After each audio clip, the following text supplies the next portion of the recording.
கிறிஸ்துவுக்குள் அன்பான தேவனுடைய பிள்ளைகளே, இயேசுவின் நாமத்தில் அன்பின் வாழ்த்துக்கள். கர்த்தர் இன்றைக்கு நம்ம கொடுக்கிற வாக்குத்தத்த வார்த்தை என்னவென்றால், உன் கிரியைகளுக்கு பலன் உண்டு, உங்கள் நம்பிக்கை வீண் போகாது. தேவன் உங்கள் கிரியைகளை பார்க்கிறார், உங்கள் நம்பிக்கையும் பார்க்கிறார். தேவ சமூகத்தில் நீங்கள் படுகிற பிரயாசம், தேவனுடைய சமூகத்தில் வந்து நீங்கள் அடிக்கிற கண்ணீர், தேவ சமூகத்தில் நின்று உங்கள் புலம்பல்கள், உங்கள் துக்கங்கள், உங்களுடைய வேதனைகளை நீங்கள் சொல்லுகிறதை அவர் பார்க்கிறார். எத்தனை வேதனைகள், எத்தனை துக்கங்கள், எத்தனை வியாதிகள், பலவீனம் வந்தாலும் தேவனை நீங்கள் ஆராதிக்கிறதையும், உண்மையாய் துதிக்கிறதையும், அவரை தேடுகிறதையும், அவருக்கு நீங்கள் பலி செலுத்துகிறதையும், அவரை மகிமைப்படுத்துகிறதை தேவன் பார்க்கிறார். தேவனுடைய நாமத்திற்காக நீங்கள் காண்பிக்கிற பிரயாசங்கள், தேவனுக்காக நீங்கள் செய்கிற கிரியைகள் அவர் பார்க்கிறார். தேவனை ஆராதித்து மகிமைப்படுத்தி அப்படி சத்தத்தை கேட்டு அதன்படி வாழுகிற என் அன்பு தேவனுடைய பிள்ளைகளே, இன்னைக்கு கர்த்தர் சொல்லுகிறார், உன் கிரியைகளுக்கு பலன் உண்டு. இத்தனை ஆண்டுகள் பலனில்லாமல் இருந்திருக்கிறீர்கள். ஒருவேளை இந்த வருஷம் துவங்கி நிச்சயம் கர்த்தர் செய்வார் என்று சொல்லி 11 மாதங்கள் காத்திருந்தீர்கள். 12ஆம் மாதம் வந்துவிட்டது. ஆண்டவர் சொல்லுகிறார், என் பிள்ளைகளே, உன் கிரியைகளுக்கு பலனை கர்த்தர் கொடுக்க போகிறார். என்ன சொல்லுகிறார் தெரியுமா? எரேமியா எழுதின தீர்க்கதரிசன புத்தகம் 31ஆம் அதிகாரத்திலே 11ஆம் வசனத்திலே, நீ அழாதபடிக்கு உன் சத்தத்தை அடக்கி, நீ அழாதபடிக்கு உன் சத்தத்தை அடக்கி, நீ கண்ணீர் விடாதபடிக்கு உன் கண்களை காத்துக்கொள். ஹல்லேலூயா. நீ சத்தமிட்டு நீங்க அழ வேண்டியதில்லை, கண்ணீர் வடிக்க வேண்டியதில்லை. உங்கள் அழுகையின் சத்தத்திற்கு, உங்கள் கண்ணீருக்கு கர்த்தர் பதில் செய்கிற நாட்கள் வந்துவிட்டது. அல்லேலூயா. இந்த 11 மாதங்கள் காத்திருந்த அந்த காத்திருப்புதல் ஒரு பெரிய மறுமலர்ச்சியை கொடுக்க போகிறது. ஒரு வாழ்க்கை துளிர்க்க போகிறது. புது பலன் அடைய போகிறீர்கள், சுகத்தை பெற போகிறீர்கள், ஜெயத்தை பெற போகிறீர்கள். தேவனுடைய சித்தம், அவருடைய திட்டமும் நிறைவேற போகிறது. அவர் இறங்கி வந்து உங்களுக்குரிய நன்மைகளை, உங்களுக்குரிய பலனை, உங்களுக்குரிய ஜெயத்தை, ஆசீர்வாதத்தை கொடுக்க போகிறார். இந்த நாளிலே நீங்கள் கட்டப்பட போகிறீர்கள், புதிதாக எழுப்பப்பட போகிறீர்கள். தேவன் ஒரு பெரிய காரியத்தை உங்களுக்காய் செய்ய போகிறார். ஆமென். என் அன்பு தேவனுடைய பிள்ளைகளே, நீங்கள் அழ வேண்டாம். இதுவரைக்கும் அழுது விட்டீர்கள், இதுவரைக்கும் சத்தத்தை நோக்கி கூப்பிட்டு விட்டீர்கள், ஜெபித்து விட்டீர்கள். எல்லாவற்றையும் சொல்லி சொல்லி சொல்லி தேவனுடைய சமூகத்தில் நீங்கள் காத்திருந்த, ஆராதித்ததை, அந்த உண்மை உத்தமத்தை தேவன் பார்த்தபடி நான் சொல்லுகிறார். கர்த்தர் சொல்லுகிறார், உன் கிரியைகளுக்கு பலன் உண்டு என்று கர்த்தர் சொல்லுகிறார். அவர்கள் சத்துருடைய தேசத்திலிருந்து திரும்பி வருவார்கள். ஆமென். உங்கள் கிரியைகளுக்கு பலன் உண்டு. எங்க ஆண்டவர் மீதியாயிருக்கிற இஸ்ரவேல் தேசத்து ஜனங்களுக்கும், மீதியாக்கப்பட்டவர்கள் எரேமியா தீர்க்கதரிசிக்கும் ஆண்டவர் பேசுகிறார். அவர்கள் திரும்பி வருவார்கள், அவர்களை மறுபடியும் கட்டுவிப்பேன். அவர்கள் சுகித்திருப்பார்கள், அவர்கள் வாழ்வார்கள், அவர்கள் சந்தோஷப்படுவார்கள், அவர்கள் மகிழ்ச்சியா இருப்பார்கள். அவர்களை கொழுமையானவைகளாலும் நன்மையாலும் நான் திருப்தி ஆக்குவேன், அவர்களை பெருக பண்ணுவேன், வர்த்திக்க பண்ணுவேன். எப்படியெல்லாம் ஆண்டவர் சொல்லிட்டே இருக்கிறாரு. அவர்கள் பிள்ளைகள் எல்லாம் கர்த்தர் ஆசீர்வதிப்பேன். அது மாத்திரமல்ல, ஆண்டவர் சொல்லுகிறார், உங்களை நான் விடுவிப்பேன். நீர்ப்பாய்ச்சலான தோட்டத்தை போல, வற்றாத நீரொற்றை போல இருப்பீர்கள். சியோனிலே வந்து அவர்கள் கெம்பீரிப்பார்கள் என்று சொல்கிறார். ஆமென். தேவ சமூகத்தில் என் அன்புக்குரியவர்களே, தங்கள் பாவத்தினாலே அழித்துக் கொள்ளப்பட்ட இஸ்ரவேல் ஜனங்கள் கொஞ்சம் பேர் பாபிலோனிலே, கொஞ்சம் பேர் அழிக்கப்பட்டார்கள். சொற்ப ஜனங்கள் இஸ்ரேலிலே நேபுகாத்நேச்சர் விட்டு போன ஜனங்கள். இப்படி தேசமே வளர்ச்சி இல்லாமல், தேவனுடைய கிருபை இல்லாமல், தேவனுடைய மகிமை இல்லாமல், தங்கள் பாவத்தினாலே எல்லாவற்றையும் இழந்து போனார். அடி மேல் அடி, பிரச்சனைகள். தேவனை என்றைக்கு விட்டார்களோ, தேவனை ஆராதிக்கிறது என்றைக்கு மறந்தார்களோ, வேதத்துக்கு விரோதமாய் என்றைக்கு செயல்பட ஆரம்பித்தார்களோ, என்றைக்கு அருவருப்பை தேசத்துக்குள்ளே கொண்டு வந்தார்களோ, என்றைக்கு தேவனுக்கு விரோதமாய் செயல்பட ஆரம்பித்தார்களோ, அழிவு ஆரம்பமாயிற்று. அழிவு வந்தது. இழந்தார்கள். இப்பொழுது புலம்பி கொண்டிருக்கிறார்கள். ஆண்டவரே, எங்களை திருப்பிக் கொள்ளுங்கப்பா, எங்களை விடுவீங்கப்பா, எங்களை ரட்சிங்கப்பா, எங்களை மீட்டெடுங்கப்பா. அவர்கள் புலம்பலை கேட்கிறார். அவருடைய கண்ணீரை தேவன் கேட்டார், அவருடைய சத்தத்தை தேவன் கேட்டார். இஸ்ரவேலிலே கொஞ்சம் பேர் ஜெபிக்க ஆரம்பித்து விட்டார்கள், கதற ஆரம்பித்து விட்டார்கள். அங்கே பாபிலோன் தேசத்திலே ஜனங்கள், பரிசுத்தவான்கள் எல்லாம் கத்தி ஜெபிக்க ஆரம்பித்து விட்டார்கள். பாவியும் மனம் திரும்ப ஆரம்பித்தார். ஒரு பக்கம் பரிசுத்தவான்கள், ஒரு பக்கம் பாவம் செய்தவர்கள் எல்லாரும் இணைந்து ஜெபிக்க ஆரம்பித்தார்கள். அவருடைய கண்ணீரின் சத்தத்துக்கு தேவன் பதில் செய்ய ஆரம்பித்தார். உங்கள் கிரியைகளுக்கு பலனை கர்த்தர் கொடுக்க போகிறார். ஹல்லேலூயா. உங்கள் சத்துருக்களின் தேசத்திலிருந்து உங்களை விடுதலையாக்கி மறுபடியும் கொண்டு வந்து உங்களை சேர்ப்பேன். மறுபடியும் உங்களை கட்டளையிடுவேன்.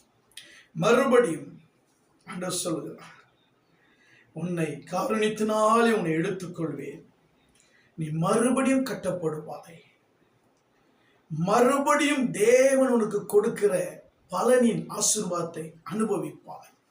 ஆண்டவர் சொல்கிறார், இதுவரைக்கும் ஜாமக்காரன் இல்லை, இதுவரைக்கும் சியோனிலே கர்த்தருக்காக நிற்கிறவர்கள் இல்லை, இனி நிற்பார்கள் என்று சொல்கிறார்.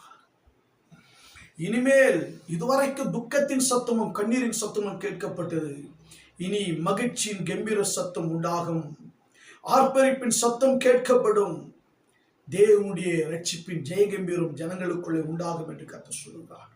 ஆமென். அன்புடைய பிள்ளைகளை, பாதிக்கப்பட்டவர்கள் எல்லாம் அவர்களை ஆண்டவர் சொல்லுகிறார், குருடர்கள், சப்பானிகள், கர்ப்பவதிகள், பிள்ளைகள் எல்லாம் தாட்சிகளோடு கூட அவர்களில் இருப்பார்கள். மகா கூட்டமாய் இடத்துக்கு திரும்பி வருவார். பாதிக்கப்பட்ட அனைவரும் தேவ சமூகத்துக்கு மறுபடியும் வருகிறார்.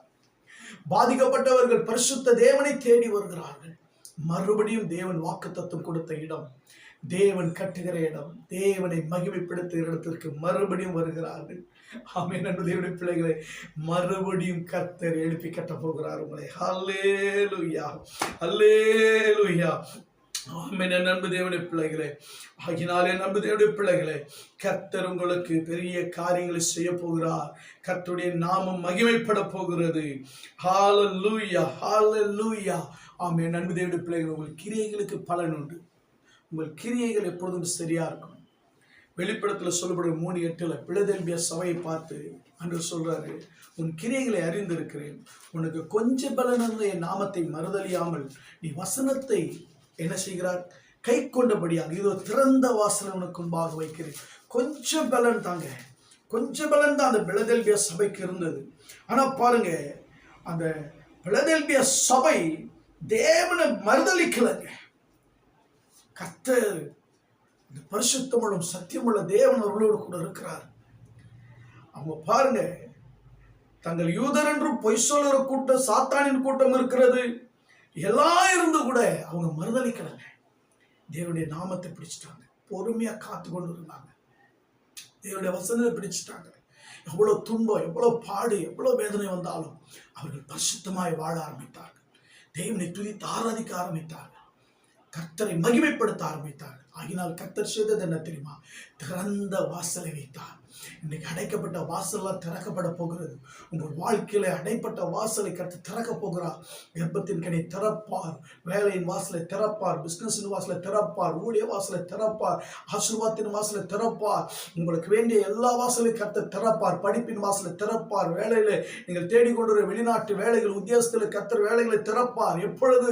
கர்த்தருடைய நாமத்தை மறுதலிக்காதீங்க, ஒரு வசனத்தை பிடிச்சு கொள்ளுங்க. பிலதெல்பியா சபையை போல பொறுமையோடு காத்து கொண்டிருங்க. தேவன் உனக்காக மகிமையான வழிகளை வைத்திருக்கிறார். இஸ்ரவேல் ஜனங்களுக்கு வைத்த வழியெல்லாம் உனக்காக இருக்கிறது.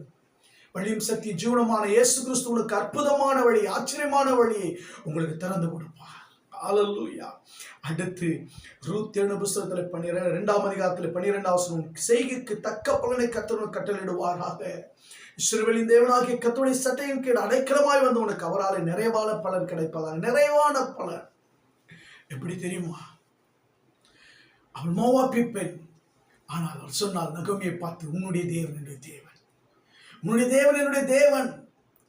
நகோமியுடைய வாழ்க்கை தேவனை பிடித்துக் கொள்ளத்தக்கதான ரூத்துடைய வாழ்க்கையே மாற்றினது. என் அன்புக்குரியவர்களே, கர்த்தர் அப்படி செய்ய போகிறார்.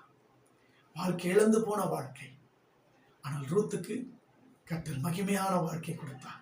கசப்பான வாழ்க்கை, துக்கமான வாழ்க்கை, இழப்பான வாழ்க்கை, ஆனால் கர்த்தர் கசப்பை மாற்றினார், துக்கத்தை மாற்றினார். அவருடைய வாழ்க்கையில மகிழ்ச்சியை கட்டளையிட்டார். இழந்ததுக்கு பதிலாய் பல மடங்கை கர்த்தர் ஆசீர்வாதத்தை கொடுத்தார். போவாஸ் என்கிற ஒருவரை கொடுத்து பேரை நிலைநிறுத்தினார், வாழ்க்கை நிலைநிறுத்தினார். நம்பி வந்த தேவனை, அடைக்கலமாய் வந்த தேவன் அவளுடைய கிரியைகளை பார்த்து, நம்பிக்கையை பார்த்து கர்த்தர் அவளுக்கு ஒரு பெரிய வாழ்க்கை கொடுத்தாங்க. உங்களுக்கு அவர் செய்வாருங்க. ரூத் மாதிரி இல்லையா? உன்னுடைய தேவனுடைய தேவன், பரலோகத்தின் தேவனானவர் என் தேவன், கல்வாரி சிலுவையில் எனக்காக ரத்தம் சிந்தி என்னை மீட்டெடுத்தவர் என் தேவன் என்று சொல்லுங்கள். அவர்தான் ரட்சகர், அவர்தான் மீட்பர், அவரே ஆண்டவர். அவரை மாத்திரம் பிடிச்சு கொள்ளுங்க ப்ளீஸ். அப்படி பிடிச்சு பாருங்களேன். கர்த்தர் உங்களோட வந்து பலத்த காரியங்களை, மகிமையான காரியங்களை கர்த்தர் செய்வாருங்க. ஹல்லேலூயா. ரூத்தை போல உங்கள் பேரை பெருமைப்படுத்துவார். நீங்கள் ஆசீர்வாதமாக இருப்பீர்கள். உங்களுக்கு ஒரு புதிய வாழ்வை கர்த்தர் கட்டளையிடுவார், புதிய உயர்வை கர்த்தர் கட்டளை, புதிய மேன்மையை கர்த்தர் கட்டளையிடுவார். நீங்கள் எதிர்பாராத காரியம் உங்கள் வாழ்க்கையில் நடக்குது. அவங்க எதிர்பார்த்து வரலங்க, எல்லாத்தையும் இழந்து வந்தாங்க. எதிர்பாராது நடந்தது. கர்த்தர் அதுதான், நீங்க எதிர்பார்த்ததை விட எதிர்பாராது நடக்கும். அவங்க எதிர்பார்த்தது கசப்பு, இழப்பு, அவ்வளவுதான், வாழ்க்கை முடிஞ்சதுன்னு எதிர்பார்த்தாங்க. ஆனா கர்த்தர் காரியத்தை பியூட்டிஃபுல்லா மாத்திட்டார். அவங்க எதிர்பார்த்ததை விட அதிகமாக கர்த்தர் செய்தார். ஹல்லேலூயா. அதனால என்பதே நோக்கப்படுகிறேன். அடுத்து வேதம் சொல்ல ரோமர் 2:6-7, தேவன் அவனுடைய கிரைகளுக்கு தக்கதாய் அவனவனுக்கு பலன் அளிப்பார். சோர்ந்து போகாமல் நற்கிரிகளை செய்து மகிமை கனத்தை அழியாமை தேடுகளுக்கு நித்திய ஜீவன் அளிப்பார். சோர்ந்து போகாதீங்க, சோர்ந்து போகாதீங்க. சோர்ந்து போகாமல் நற்கிரியை செய்யுங்க, நல்லது செய்யுங்க, ஆண்டவருடைய சுவிசேஷத்தை சொல்லுங்க, ஊழியத்தை செய்யுங்க. உங்ககிட்ட இருக்கிற வெள்ளிய பொண்ணோ ஏழைகளுக்கு கொடுத்து உதவுங்க, பணங்களை ஏழைகளுக்கு கொடுங்க, மற்றவர்களுக்கு உதவி செய்யுங்க, மற்றவர்களுக்கு ஜெபம் பண்ணுங்க, மற்றவருடைய சுகத்திற்காக, அற்புதத்துக்காக ஜெபம் பண்ணுங்க. உங்களால் முடிஞ்ச வரைக்கும் எந்த உதவி உங்களால் முடியுமோ அதை செஞ்சு பழங்க. நற்கிரியைகளை செய்யுங்க. ஏன்னா நற்கிரியை செய்திருக்கிறாளே ஒரு பாவி இல்லையா? அவன் வந்து பார்த்தீங்கன்னா இயேசு கிறிஸ்துடைய மேலும் பார்த்தீங்கன்னா ஒரு சிரசுல வெள்ளைக்கல் பரணி, அந்த பரணியினுடைய தலையில ஊத்துறாங்க. எல்லாரும் பேசுறாங்க. ஆனால் சொல்றாரு, அவள் நற்கிரியை செய்திருக்கிறாள். நீங்க என்ன நற்கிரியை செஞ்சுக்கிட்டு இருக்கீங்க? உங்களுடைய பேச்சில், உங்களுடைய குணத்துல, உங்களுடைய ஆவியில நீங்க என்ன செய்றீங்க? நற்கிரியை செய்றீங்களா? நற்கிரியை செய்து பாருங்க. அப்படி நீங்க செஞ்சீங்கன்னா, சோர்ந்து போகாமல் செய்தீங்கன்னா, கர்த்தர் பார்த்து உங்களுக்கு மகிமையும் கனத்தையும் கொடுப்பாரு, அழியாத நித்திய ஜீவனை கொடுப்பார். அப்படி நீங்க நல்லா, என் அன்பு தேவனுடைய பிள்ளைகளே, மகிமை கனத்தை அழியாமை தேடுகிறவர்களுக்கு நித்திய ஜீவனை அளிப்பேன். பாருங்களேன், நற்கிரிகளை செய்யணும், மகிமையும் கனத்தையும் அழியாவை தேடணுமாங்க. உங்களுக்கு ஆண்டவர் வச்சிருக்காரு, மகிமை வச்சிருக்காரு, கனம் வச்சிருக்கிறார், அழியாத ஒரு வாழ்க்கை வச்சிருக்கிறார். அதை தேடுங்க. அப்படி தேடினா நித்திய ஜீவனை கற்றுக் கொடுப்பார். நித்திய ஜீவனுக்காக நம்மளை அழைச்சிருக்கிறார். அந்த நித்திய ஜீவ வாழ்க்கையை இழந்துடாதீங்க. கர்த்தர் நன்மை செய்கிறவராய் சுற்றி தெரிந்தார். அவருடைய நற்கிரியைகளை இன்றைக்கு நாம் பார்க்கிறோம். அவர் கிரியை செய்தார், அவர் நமக்காக தன்னையே ஒப்பு கொடுத்தார். நித்திய ஜீவ வாழ்க்கை கொடுத்திருக்கிறார். மரித்து 3ஆம் நாள் உயிரோடு எழுப்பி இருக்கிறார். அப்படிப்பட்ட இயேசுவை பின்பற்றுகிற நாமும் இயேசுவை போல வாழ்வோம். இயேசுக்காய் எதையும் செய்வோம். இயேசுவை போல நன்மை செய்கிறவர்களாய், அன்பு காட்டுகிறவர்களாய், மற்றவர்களை மன்னிக்கிறவர்களாய், தயவு செய்கிறவர்களாய், இதயத்தில் சுத்தமுள்ளவர்களாய், யாவரையும் தாங்குகிறவர்களாய், கொர்நேலியுவை போல, பவுலை போல, என் அன்பு தேவனுடைய பிள்ளைகளை அப்படி நாம் செய்து பழகுவோம். தாவீதை போல நன்மைகளை செய்வோம், நற்கிரியைகளை செய்து பழகுவோம். கர்த்தர் உங்களை ஆசீர்வதிப்பார். ஆமென். அன்பு தேவனுடைய பிள்ளைகளை செய்து பாருங்க. கர்த்தர் உங்களுக்கு பெரிய காரியங்களை செய்ய போகிறார். ஹல்லேலூயா. உங்கள் நற்கிரியைகளுக்கு பலன் உண்டு. நீங்கள் அழ வேண்டாம். நம்பிக்கை வீண் போகாது, உங்கள் ஜெபம் வீண் போகாது. கர்த்தர் ஒரு பெரிய அற்புதத்தை, புதிய வாசலை, ஒரு பெரிய அதிசயத்தை, நித்திய ஜீவ வாழ்க்கையை கர்த்தர் உங்களுக்கு வைத்திருக்கிறார். பரலோக பிதாவே, அன்பின் தகப்பனே, வானத்துக்கு பூமிக்கு தேவனாய் கர்த்தாவே, இதை கேட்டுக்கொண்டிருக்கிற ஒவ்வொருடைய வாழ்க்கையிலும் அற்புதங்களை செய்யுங்க, அதிசயங்களை செய்யுங்க, நற்கிரியைகளை செய்யட்டும். கர்த்தர் பெரிய காரியங்களை செய்ய போறதுக்கான, மறுபடியும் எங்களை கட்டி எழுப்ப போறதுக்கான பலப்படுத்தும் பெரிய காரியங்களை செய்யும். இயேசுவின் நாமத்தில் ஜெபத்தை கேட்ட எங்கள் ஜீவனில் நல்ல பிதாவே. ஆமென், ஆமென். God bless you.